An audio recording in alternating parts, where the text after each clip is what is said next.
Hajde da vidimo koje to životinje liče jedna na drugu i kako da ih razlikujemo. Lama i alpaka. Lama je dosta veća, teža, a koristi se kao tovarna životinja. Njihove uši podsjećaju oblikom na banane, dugački su zakrivljeni šiljete. Alpaka je s druge strane manja, ima gušće finije krzno, uzgaja se za vunu, a zbog svoje mirne naravi sve češće se drži kao egzotični kućni ljubimac na imanjima. Obe životinje nemaju gornje prednje zube, već zubnu ploču.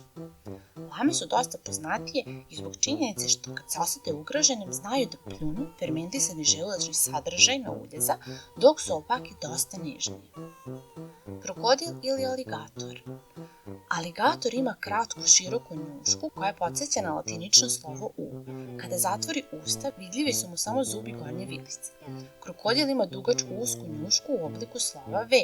Kada zatvori vilicu, vidljivi su i gornji i donji zubi, posebno četvrti donji zub koji viri spolja. Aligatori dominantno žive u slatkoj vodi, dok krokodili tolerišu i slanu vodu. Zec ili kunić. Zečevi imaju duže uši sa jasnim crnim vrhovima, dok su uši kunića kraće i bez crnog vrha. Zečevi žive iznad zemlje, a mladunci se rađaju dlakavi sa otvorenim očima. Kunići kopaju složene podzemne jazbine, a mladunci se rađaju slepi i bez krzna. Foka ili morski lav. Foke nemaju vidljive spoljne ušne školjke.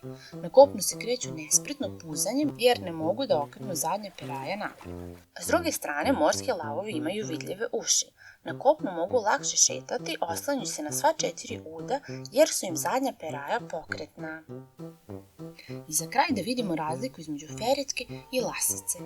Feretke su pripitomljena vrsta evropskog tvora i znatno su veće i teže. Često se drže kao kućni ljubimci. Lasice su divlje životinje. Manje su vitke i nalaze se isključivo u prirodi. Lasice su za razliku od feretke veoma brze i agresivne u lovu.